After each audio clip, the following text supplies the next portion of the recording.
We all remember the Mersey Sound, don't we? Love, love me do. You know I love you. No, not that one. This one. Britain's first rock and roll poetry book.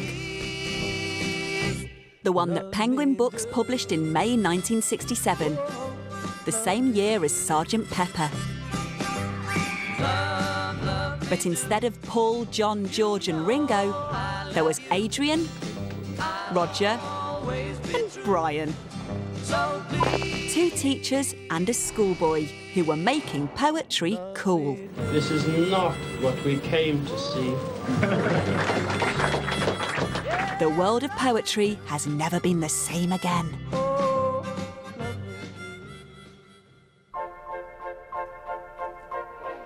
As we all know, before the 60s, Britain was in black and white. Everyone spoke like this. Today the town is calm and the police say that everything's under control. And to understand poetry, you had to have a degree in Latin. Fortunately, the swinging decade brought colour to Britain's cheeks. Regional people were allowed on the telly. Yeah, we don't all speak like the BBC. We don't all speak like that, do we? Back, come up north. And the centre of the cultural universe moved 200 miles north of London to Liverpool.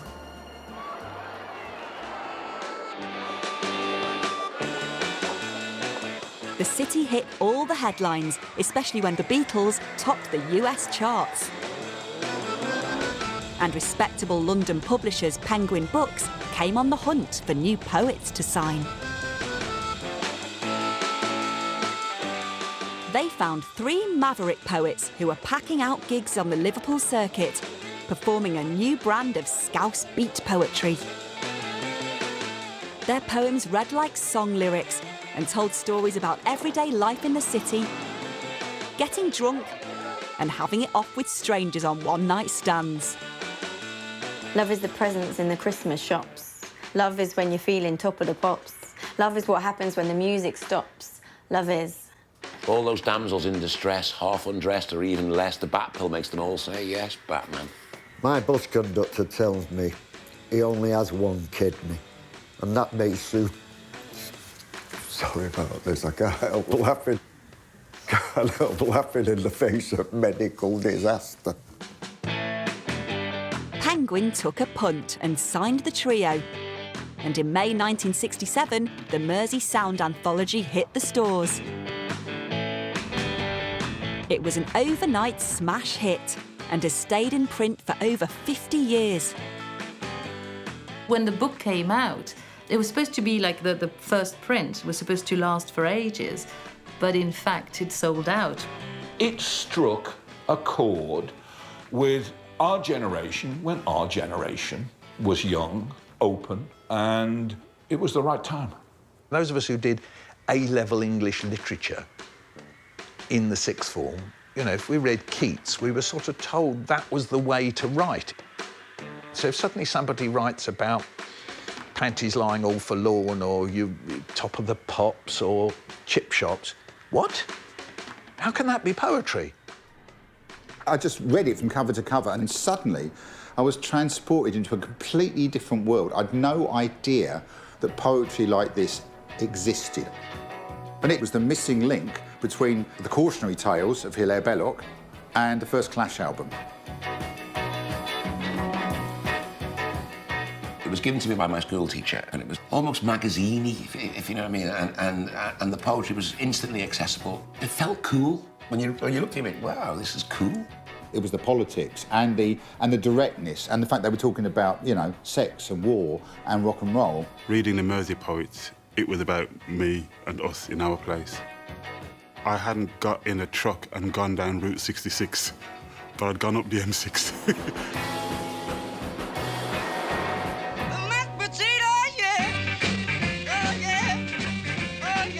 At the start of the 60s, you weren't anyone unless you wore bright colours and were in a band. Conscription was over and a new generation were looking for a party. And Liverpool was party central.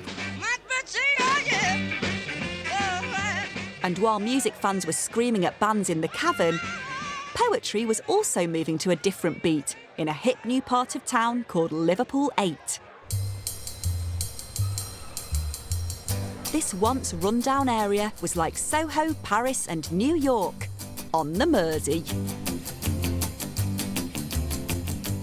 Doric columns supporting peeling entablatures, dirty windows out of Vitruvius concealing families of happy Jamaicans, sullen out-of-work Irishmen, poets, queers, thieves, painters, university students, lovers. And like any rundown area worth its salt, it was hipster central. I was drawn to Liverpool 8, and it seemed to be full of interesting people. Beautiful girls, long-haired girls, beatniks, and very fashionable people, and just so much going on. I was really drawn to it in the way that young people today are drawn to where they consider to be the hip place to be. Liverpool 8 was fantastic to find cheap digs. It was kind of bohemian.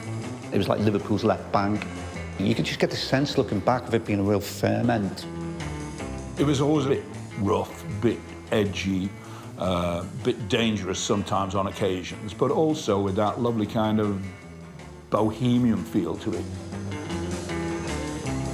The beatnik culture, with its coffee bars and polo necks, was all the rage in 60s New York, and it had found a home on the banks of the Mersey. We can't talk about Mersey Sound without bringing coffee into it. And there was these coffee bars, which go there for late night coffee, 10 o'clock in the evening, and have coffee and talk about the world, put the world to rights.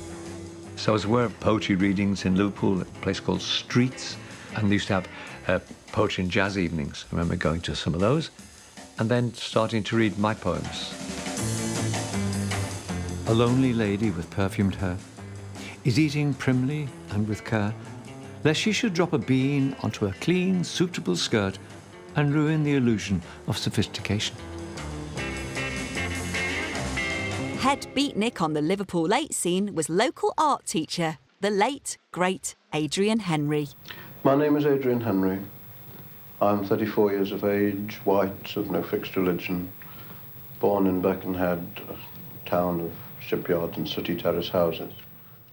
Adrian was primarily a painter who came to poetry rather late, wrote it secretively at first, and I guess because a lot of the poems are images, you know, and may even have been notes for paintings. As far as I'm concerned, I'm just Adrian Henri, and anything that I'm technically capable of making, I'd like to make. I want to paint 2,000 dead birds crucified on a background of night. Pictures that tramps can live in. Pictures that children would find in their stockings on Christmas morning. Pictures that teenage lovers can send each other. I want to paint pictures.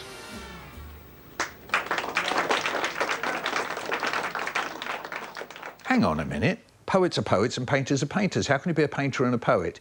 Yes, you can. And that was, in its own way, quite, exciting. I mean, Michelangelo was a poet and a painter. Why shouldn't you be? I'd seen Adrian Henri around before I got talking to him. We used to travel on the same bus, going to different schools. We're both teaching. And I remember distinctly him being at the very front of the bus, turning around to face everybody so he could talk to his friends on the seat behind him. He would be lecturing us all on Rauschenberg and full of enthusiasms about people I'd never heard of. And it's interesting. It's worth missing a few buses to get on the one that Adrian was on. Adrian and Roger were a marriage made in beat heaven, both working by day as teachers and by night as poets about town. Meanwhile, 15-year-old Brian Patten had left school and was working as a cub reporter for local rag The Bootle Times, covering some pretty urgent news of the day. What, in fact, was the job?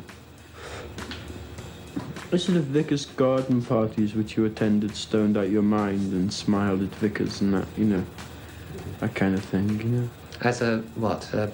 Junior reporter, you know. After After a particularly good night on the tiles, Brian came up with one of the earliest poems in the Mersey Sound. In the condemned houses up on Brownlow Hill in Liverpool, there was lots of parties. I'd walked some lass home. She was getting a bus, and walking home, I wrote a party piece on the back of a Woodbine packet. He said, let's stay here.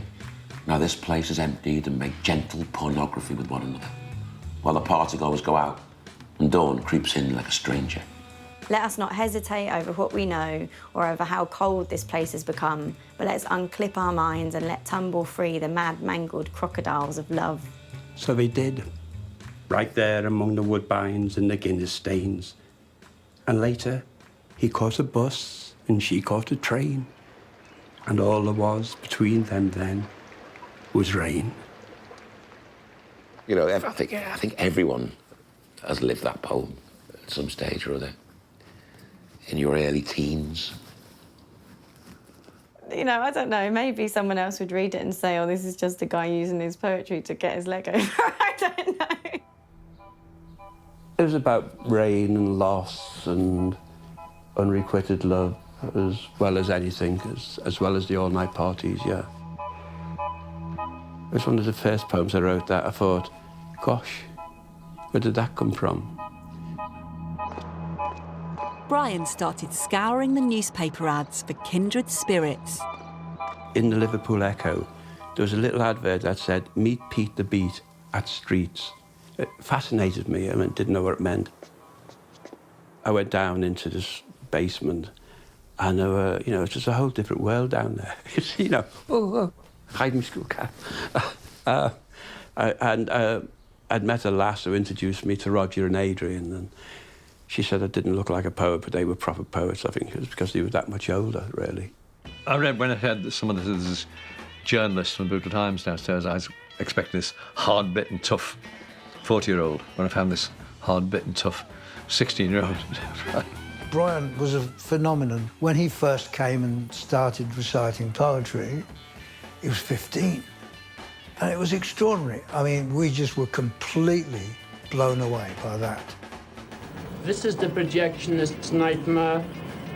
A bird finds its way into a cinema, finds the beam, flies down it, smashes into a screen depicting a garden, a sunset, and two people being nice to one another. His poems are always good from the word go. He'd come back one day and had written like 3 poems, 3 classic poems, I remember. Then bloody hell, where's that come from?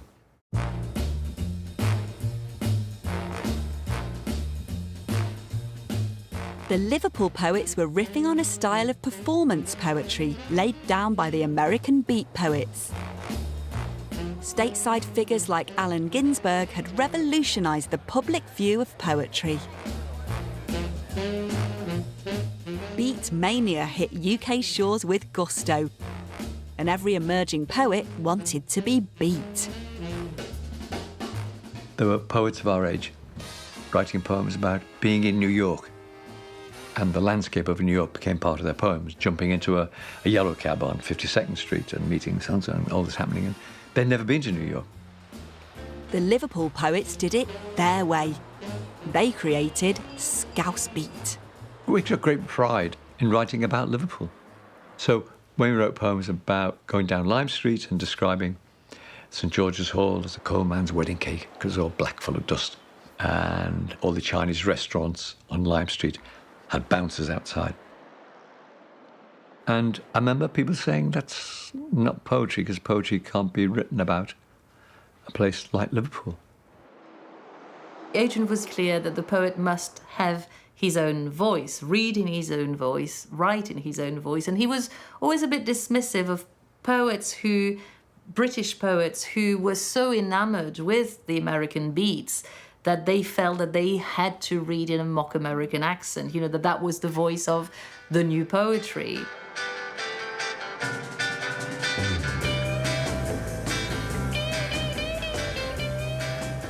After breakfast, which is usually coffee and the view of teeming rain in the cathedral old and grey but smelling good with grass and ferns. How many are flies sulking behind these windows, from basement to attic, complaining and asking, who will inherit me today? Who will I share breakfast with? And always the same answer coming back, the rain will inherit you, lonely breakfaster. Thanks to the likes of William Wordsworth, poetry and the public imagination involved rural idyls of one type or another. So to romanticise the Victorian splendour of a northern town and the municipal gardens therein was a very... that stuff had never been really taught, so, not in the north anyway.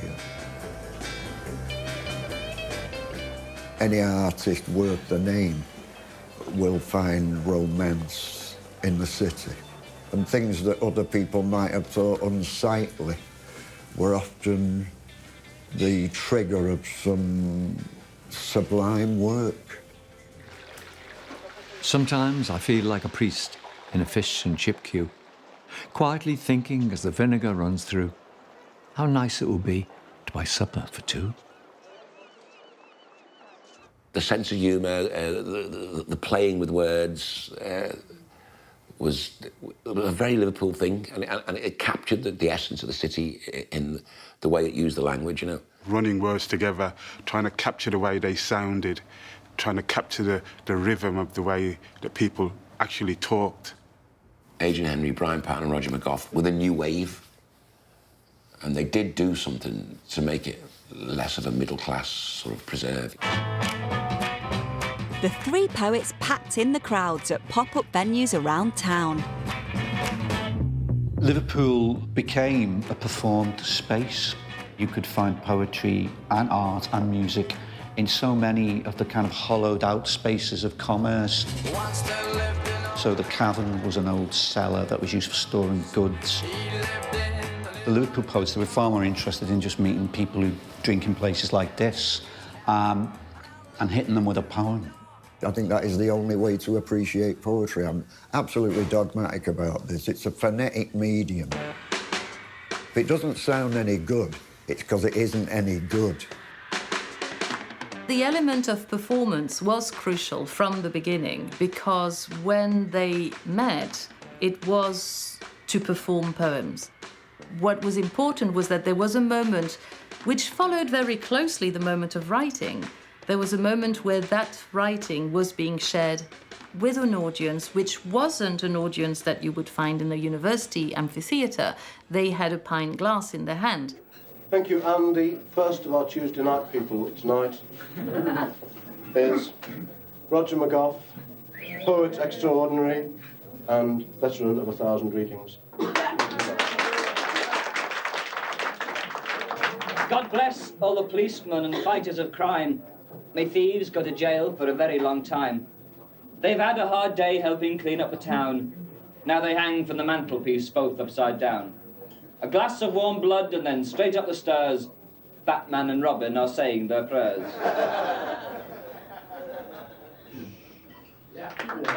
It's funny because I've always been a rather nervous performer and a quite shy sort of person, but I think it was fun doing readings, trying things out and getting a response from an audience. I used to read appallingly. I used to kind of declaim the poems. It was appalling. And of course I was nervous, you know. I used to shout them more than read them. It'd be nice if you could save those little claps. You may need them later. If you were in this place at that time, on that day of the week, this is what you were there for. It was jammed out. A lot of the young people were the same people that went to the cavern.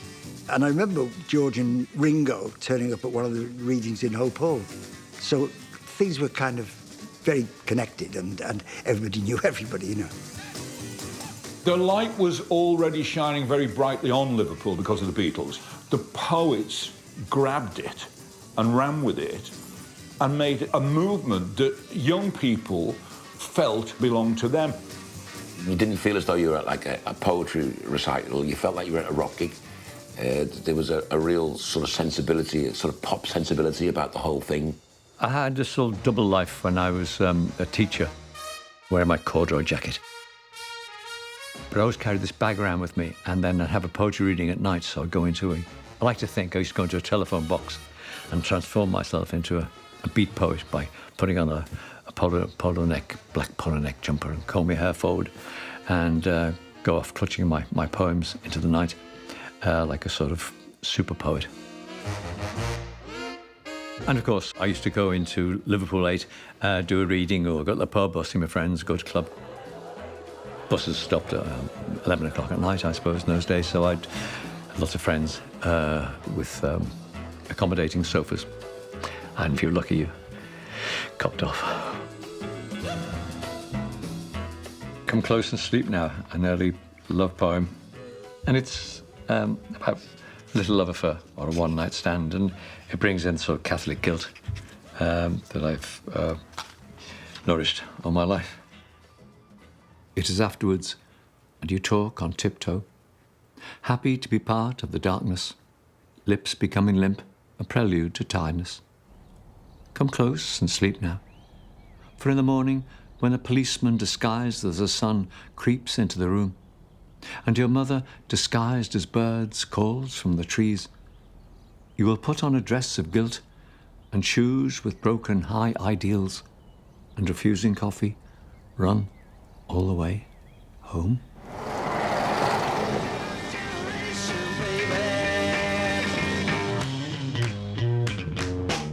In true rock star fashion, Brian Patten was more than happy to smash up a few poetry classics along the way. He started at the top with Victorian poet Tennyson and his revered classic Maud, which Brian decided was in need of a Mary Quant makeover. I really wanted to try and write something about what was happening to Maud now, you know, and the idea of this young teenage girl lost in the back streets of Liverpool. And that's how it came about, really, as a reaction against the Tennyson poem. Maud? Where are you, Maud? With your long dresses and peach cream complexion? In what cage did you hang up that black bat at night? What took place in the garden? Maud, it's over, you can tell us now. He says, well, where are you now, Maud? What are you up to? How dare he? It's just a nerve to do that. And I think I felt envious, actually. Now I'm thinking about it. When I looked at it, I thought, wow. You know, it's a Yiddish word, chutzpah. You know, how did you have the chutzpah to do that? Sheesh. Can it be that you got yourself lost and are living with an out-of-work musician? You share a furnished room and have an old wireless that tells you the latest bad news. What's happening, Maud? What's happening? Yeah, but yeah, fabulous, great poem. Why not tell the kids what poetry really is? Why not tell them what it's about? Why not explain that sort of poets get drunk and poets make love and that poets live just like anyone else, you know? Brian's revamped take on Maud spoke right to the heart of 60s Britain, desperate for change. For their city, like many others, was rising from the rubble of World War II. Liverpool was almost wiped off the map by the Luftwaffe during the Second World War. Blitz Liverpool would have been very much part of their lives and their parents' lives, and it would have just been in the kind of collective memory of the city. One of Adrian's earliest memories, visual memories, was the Mersey on fire. You can't say you've got that as your first memory and then have no darkness in you a bit later. And I saw death in Upper Duke Street, cloak flapping black tall Batman collar, striding tall shoulders down the hill past the cathedral, brown shoes slightly down his heel.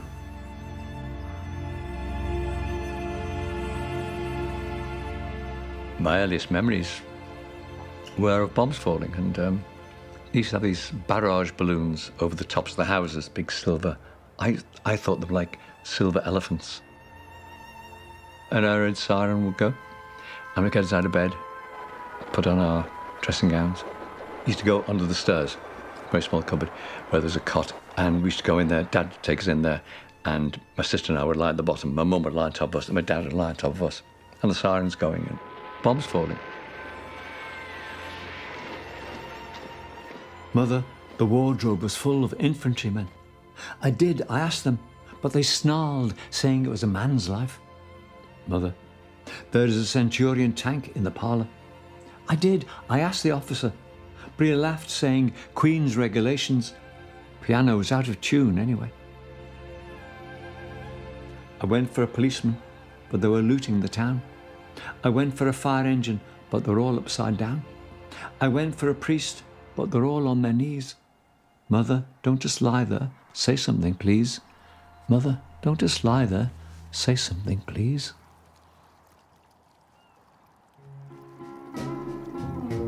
I was born in North Liverpool, near the docks.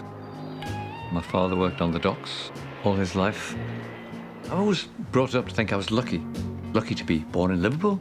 You're lucky to be a Catholic. I was lucky to be anything. Looking back on it, it's funny because we were very poor. I grew up in a terrace house in Wavertree in Liverpool with my gran and my grandfather and my mother. All around us were houses made unsafe by bombs. Our playgrounds were the back alleys and the wastelands and the derelict houses that the Luftwaffe had destroyed. What I remember best about the house was lying in bed at night listening to the foghorns on the Mersey. I always used to imagine there were dinosaurs going ooh, ooh, like wandering in the back streets of the town, you know. The house I grew up in was very unhappy. You know, there wasn't much conversation in the house. People didn't communicate much with each other. And I used to scribble poems or just bits and pieces of writing when I was about 11 or so. It was a way to try and articulate what I felt for myself. This morning, being rather young and foolish, I borrowed a machine gun my father had left hidden since the war, went out and eliminated a number of small enemies. Since then, I've not returned home. This morning, sitting alone in a strange playground, muttering, you've blundered, over and over to myself. I work out my next move, but cannot move. The tracker dogs will sniff me out. I have my lollipops. There's always a shock element in quite a few of their poems. So you've got, I borrowed a machine gun. Straight away, what do you mean you borrowed a machine gun? You're a poet, you couldn't have borrowed a machine gun. And then that my father left behind. Well, as with a lot of Brian Patten's poems, is a dream element that you realise when you sort of just got into the poem that you could be in a dream, or you are in a dream, or you're in a fantasy. And so you get this wonderful thing where they're very, very real, concrete things going on. You've got lollipops and tracker dogs, but they're in the dream. And he says, in a strange playground. That reminds us that it's an estranged world that he keeps writing about, these dream sequences. It's surrealism updated in a way that you hardly notice it's surrealism. And what's interesting with these three is that they've given surrealism a new lease of life by discovering it in the mix of the popular culture, the memories and dreams they had, and the world they were living in. Dinosaur ferries and flying elephants were nothing compared to the surrealist mind journeys of painter-poet Adrian Henri. Adrian Henri wrote about this idea of the inner museum, the kind of museum of the imagination, where you move through life and you collect influences and you don't control where those influences come from or how they collide, but they create their own order inside you, and actually that's what you find yourself pouring out onto the page. Tonight at noon, supermarkets will advertise 3p extra on everything. Tonight at noon, Children from happy families will be sent to live in a home. Elephants will tell each other human jokes. America will declare peace on Russia. World War I generals will sell poppies in the streets on November the 11th. The first daffodils of autumn will appear when the leaves fall upwards to the trees. What the poems do is take Liverpool as a base, a kind of a set on which anything can happen. That's the sense of magic. So I was getting to know those places, but always with Adrian Henri's voice in the back of my head and his fantasy version of those places as well. You know, the prostitutes like snowmen in the middle of Canning Street. There's the one about, I think it's a spy staggering down Little St. Bride Street, and he collapses into a yard full of whitewashing. Adrian's surrealist partner in crime was a character called Père Ubu, borrowed from the 19th century French symbolist Alfred Jarry. Père Ubu is the incarnation of all human vices. I see him as a very Liverpool kind of figure, rather like me, and I imagine him in familiar situations like crossing Lime Street drunk in the afternoon or walking on real sands. I have seen Père Ubu walking across Lime Street and Alfred Jarry cycling down Elliott Street, and Marcel Proust in the Cardoma, eating Madeleine butties dipped in tea. These are the very beginnings of pop art in Britain. The idea that you could look at the environment around you and use that as material for your art, rather than pastoral landscapes and daffodils. For Adrian, high and low culture weren't really two separate realms, that they just ran into each other, and that a Michelangelo or a chewing gum wrapper would be part of culture.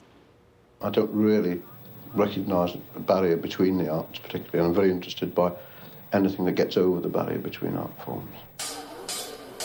Adrian was about to create the ultimate collage, a show which combined poetry with all the artistic forms he could get his hands on. Adrian said, I'm organising this thing in Liverpool, and it's going to be like a happening, like one of the New York happenings. We're calling it an event. And it's, well, that was it. He said, if you want to play your sax or read some poetry or whatever, you know, get involved. In New York, the happenings had been happening since the 1950s in the form of unrehearsed multimedia arts performances. Now they were taking place in Liverpool. The first happening that Adrian staged, he designed this environment made of old posters, advertising posters, slashes of paint, abstract expressionist style. And it was a kind of whole environment of poetry and paintings that Adrian had created, and music. Girls from the art college would join in and do installation things or little dance team things. They were just little theatrical events, really, involving music and poetry and visuals. There's one happening, an early one, 1962-63, which there's a manuscript for, or rather a typescript. It's a sheet of paper, an A4 sheet of paper, with a poem by Brian. And on the right-hand side is this column that says, Adrian paints a heart. Adrian paints, da-da-da, Adrian moves. So it's almost like your script, where on the left you have the words, and on the right you have the visuals. And what's quite nice also is that on that particular sheet of paper, there's like splatters of paint, and it's pretty obvious that Adrian had splattered the paint and it had gone on to Brian's manuscript. I didn't really understand what was happening at the happenings, but they were happening. In addition to Adrian's flair for visual theatrics, the poets tapped into that famous Liverpudlian wit, helped along by Roger's involvement in comedy trio The Scaffold. Are you, Nixon, up to his usual tricks? A junkie pilot taking a fix. The Scaffold were Roger, John Gorman, and Mike McGough, a.k.a. McCartney, yes, brother of Paul. So there's your Beatles connection right there. Make you a church from the night sky. The scaffold would do surrealist comedy routines well ahead of Monty Python, I might say. Are your politicians lusting for power? Are you asleep at the 11th hour? Didn't you used to go out with her? In the basement of the Everyman, home to many of the happenings, Roger and Brian are giving one of their sketches a dusting off. A lot of people have been concerned recently about the rise in poetry, particularly amongst teenagers. Slim volumes can now be bought openly in certain parts of the country. And it's become fashionable for people to gather together in groups and be turned on by verse. One such victim has volunteered, bravely I think, to shamble along here this evening and discuss his problem. Of course, he wishes to remain anonymous. So would you welcome, please, Mr. Brian Patten? Hi, Rog. Brian. Brian, now tell me, when did it all first begin? Well, at school, yeah. Oh, really? As early as that? Yeah, saw some of the older boys doing it and I looked at a bit of harmless fun. Bit of harmless fun. Yeah. What sort of things were you experimenting with in those early days? Oh, the usual stuff, the pastiches and the parodies and the pale imitations. Oh, that sort of thing. Yeah. What about sonnets? Sonnets, you know, Roger, I was doing 14 lines a night. 14 lines a night? Yeah. Sometimes 15. 15, yeah. yeah. Right, was there no one could say the damage you're doing to yourself and tried to help you break out of this habit? A few critics said I ought to stop doing it, yeah, but by then I was hopelessly addicted. I was onto metaphysics. Brian, thank you very much. Yeah, I'll go and push them now, Roger. Please go.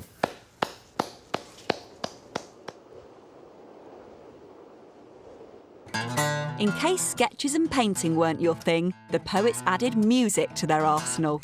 The big revolutionary thing with the Mersey poets, the Liverpool poets, was they performed poetry to rock and roll. That was absolutely crucial. And it's interesting that you saw a lot of working class men embracing poetry. Adrian read poems and wrote poems like a musician. I mean, he'd never played an instrument, washboard, that was about it. But he totally understood music and felt for it. Although, of course, the thing that Adrian really wanted to be was the lead singer in a rock and roll band. John Peel said that Adrian was the greatest non-singer he'd seen. And I remember him doing concerts and where he'd, lie on the floor and put his feet up in the air and waggle himself. This big, rotund fella.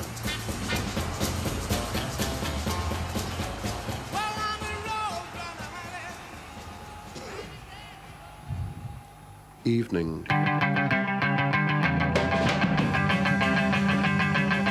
Take me back to Gotham City, Batman. Take me where the girls are pretty, Batman. All those damsels in distress, half undressed or even less. The bat pill makes them all say yes, Batman. Go on, Adrian. Well, Liverpool is Gotham City. You look at the live buildings. That's straight out of Batman.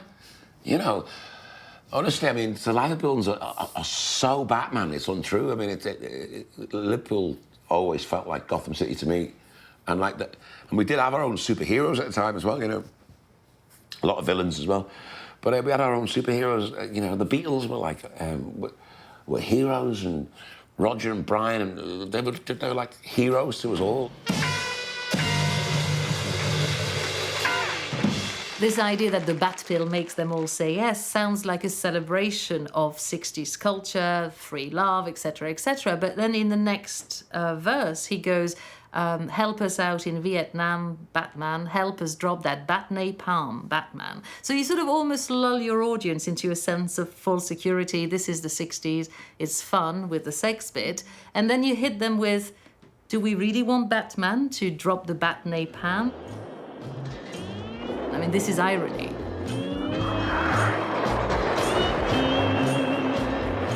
Whenever you're talking about a big subject like the 60s, it's very easy to mythologise music and politics and culture and love and sex and feminism. All these things were sort of bubbling over each other.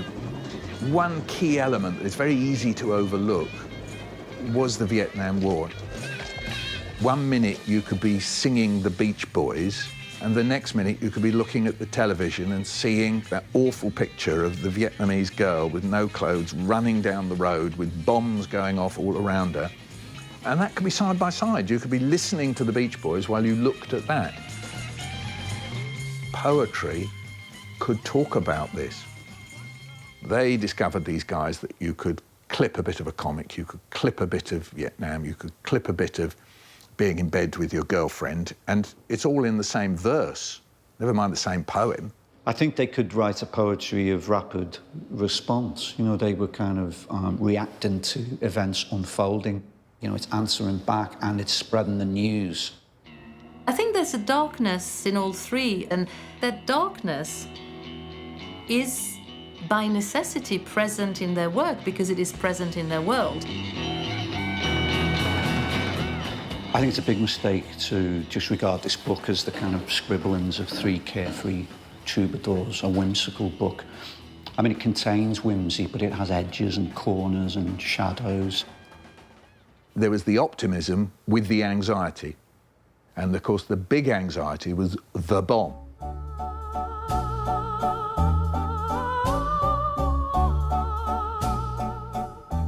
It's hard to imagine now, but the standoff between Russia and America, Khrushchev and Kennedy, was very, very real. People did feel very, very close to a Third World War. I mean, you know, it was very, very spooky. You know, it was a kind of pet subject with everybody, wasn't it? You know, the mushroom cloud, you know, live for the moment. There might not be no future. There still is. I mean, no future is it's a very, you know, that kind of raw existentialism is always attractive to the young. A little satellite, it fell out of the sky one day. It landed in the ocean not very far away. The general at the radar screen, he rubbed his hands with glee, and then he pressed the button that started World War III. It seemed it could happen any time, and imagination takes over. So you're dealing with it. So one of the poems I wrote, Icarus all sorts, licorice all sorts, Icarus, of course, falling from the sky. And it uses a lot of nursery rhymes. A little bit of heaven fell from out the sky one day. It was a popular song at the time. It landed in the ocean not so very far away. The poems that were directly against war and directly against oppression and class injustice immediately struck a chord with me. I mean, I always thought Roger was the one who was most political, with a small p. And he was political in a playful, interesting, clever way. When the bus stopped suddenly to avoid damaging a mother and child on the road, the young lady in the green hat sitting opposite was thrown across me. And not being one to miss an opportunity, I started to make love. At first she resisted, saying it was too early in the morning and too soon after breakfast, and anyway, she found me repulsive. But when I explained that this being a nuclear age, the world was going to end at lunchtime, she took off her green hat, put a bus ticket in her pocket, and join in the exercise.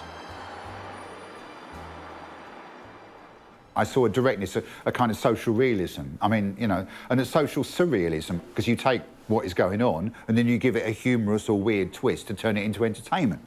And that's what I saw them doing. Roger's writing this almost, well, apparently really silly poem about, you know, somebody's on the bus and somebody says the world's going to end at lunchtime and everybody starts making love to each other, and all that's almost ridiculous and silly and whimsical. And then you think, gosh, you know, these guys were worried about the bomb. The 60s was a time of protest, and the Mersey Sound gave voice to a generation taking to the streets.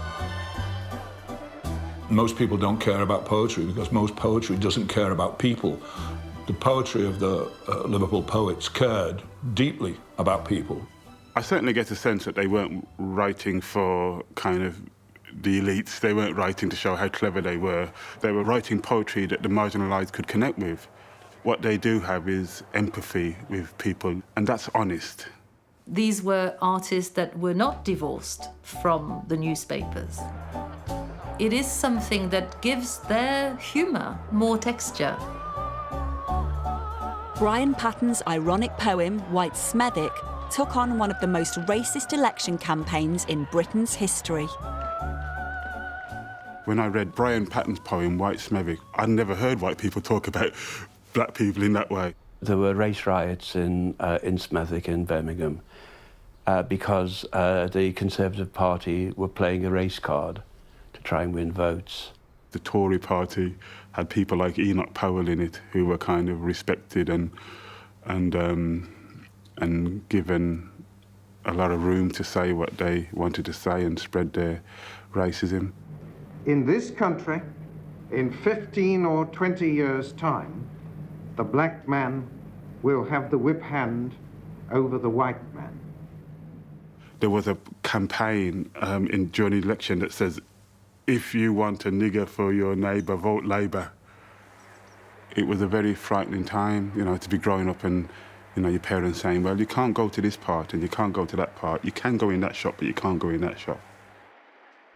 I'd simply taken out a pencil and on the edge of the newspaper began scribbling a poem. I'm dreaming of a white Smethwick, one I didn't want to know. They'll have all white, all bright children, and the white and white minstrel show. Strange men came to Smethwick, with slogans whitewashed on their minds. They campaigned about a while, then left their ship behind. The last blackbird's been shot in Smethwick, and the council's doing all right. The MPs in the Commons, making sure his words are white.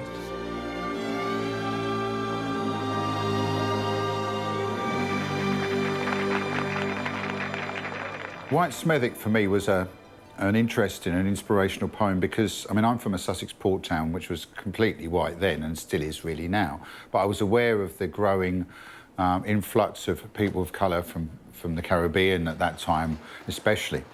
And I was aware, of course, of racism and fascism in certain areas of the country. I remember cycling when I was, you know, in my teens, singing to myself, I'm dreaming of a white Smethwick when I didn't want to know. We were from a community that lived together in Liverpool 8. It wasn't at all divided in a sense, you know.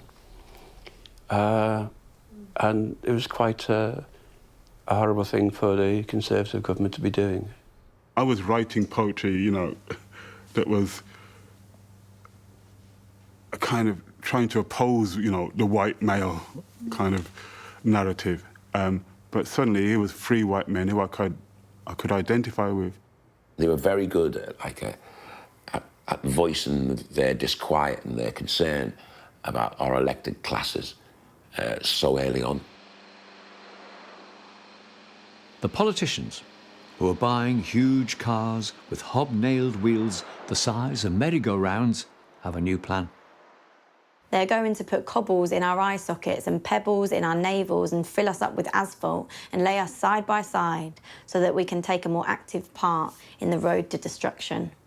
That's an uncommonly downbeat piece for Roger, isn't it? Evidence that fuck all's changed. And these kind of like, you know, ideas that you can like, you know, you can talk about politics, you can talk about the people that govern us in a way that makes you think, yeah, bastards. They were indeed the people's poets. Their political musings chimed with a wider beat poetry movement that was gaining popularity. But the secret ingredient of the Liverpool poets was always pop. They were very interested in finding the largest possible audience for their work and in making their work about encounter and in making their work also about part of something a lot bigger, so music as well as poetry and the audience joining in even.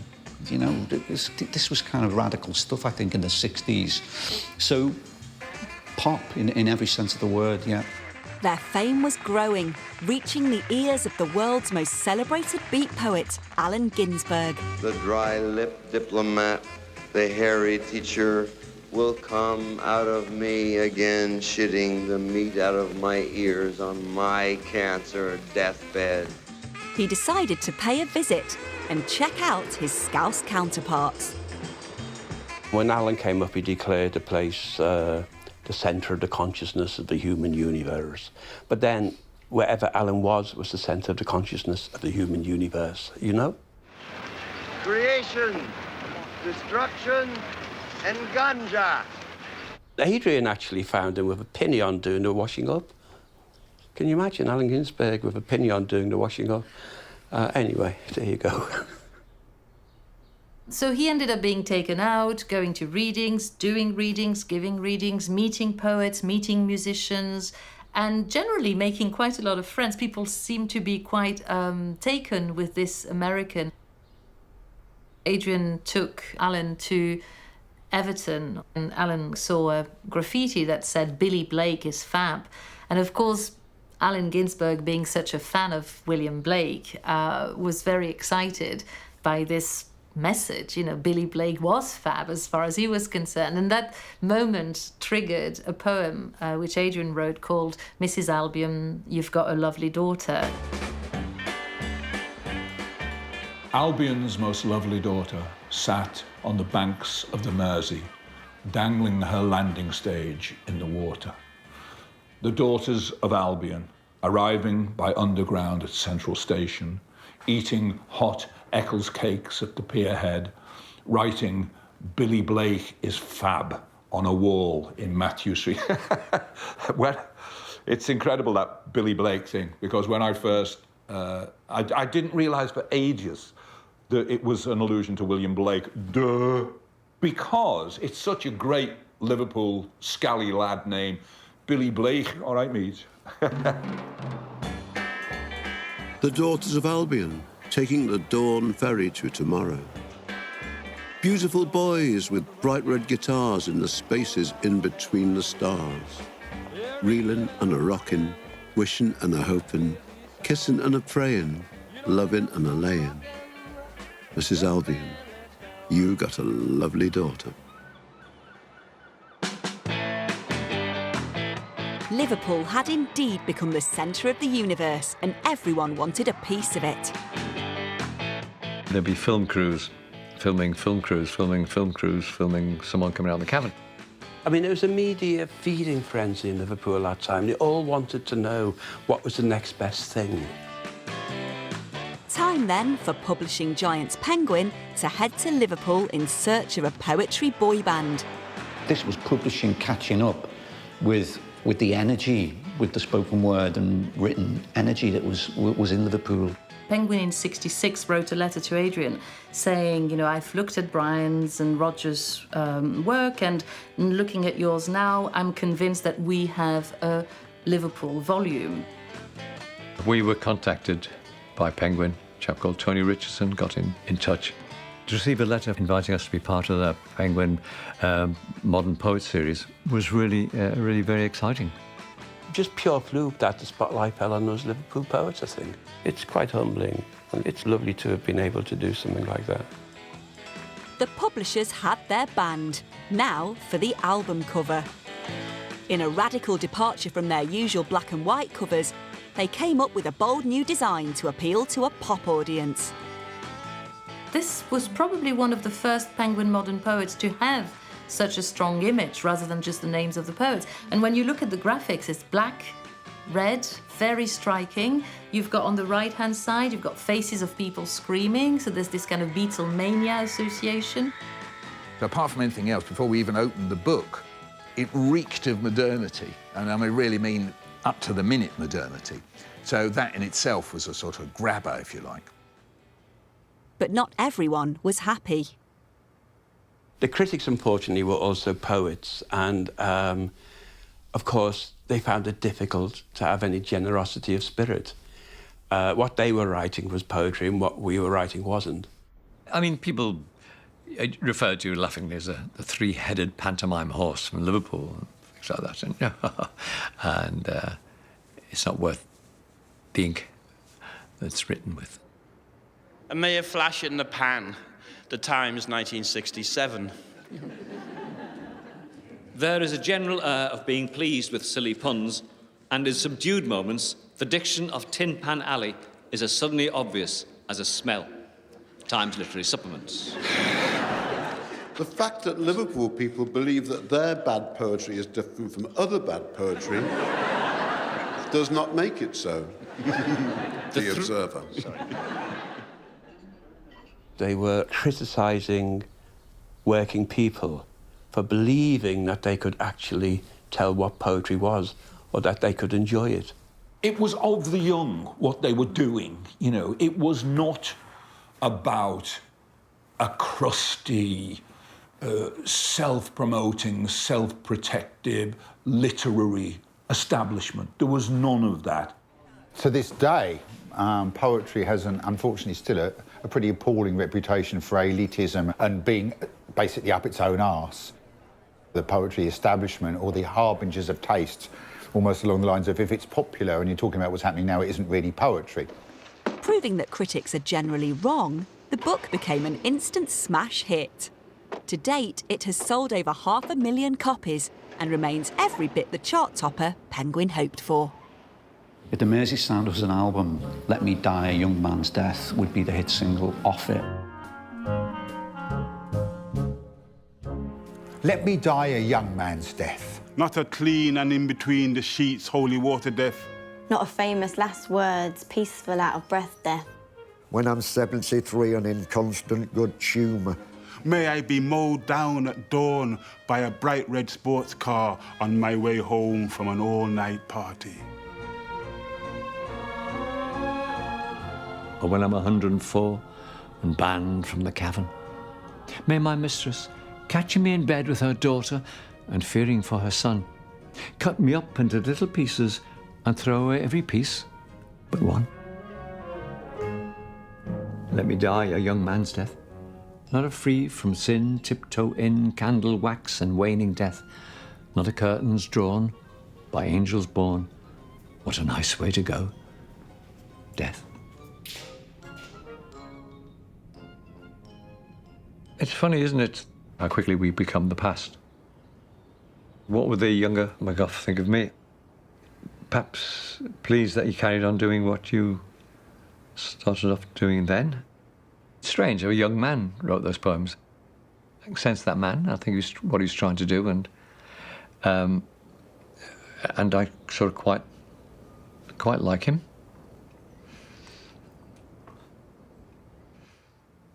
Without being conceited, I mean, I think the three of us have broadened out the audience of poetry in Britain, and established the idea that poetry reading is a form of entertainment, that if you're running a festival, you wouldn't not have poets appearing in it and things. You know?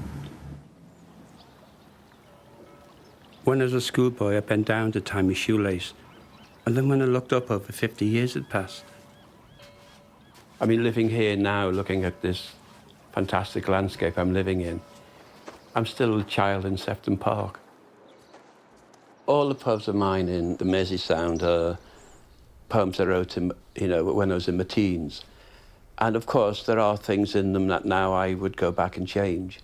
But it'd be wrong to, really, because the person who wrote them, the young person who wrote them, wouldn't like me looking over the shoulder. He'd say, bugger off, let me write it, I'm the poet, not you.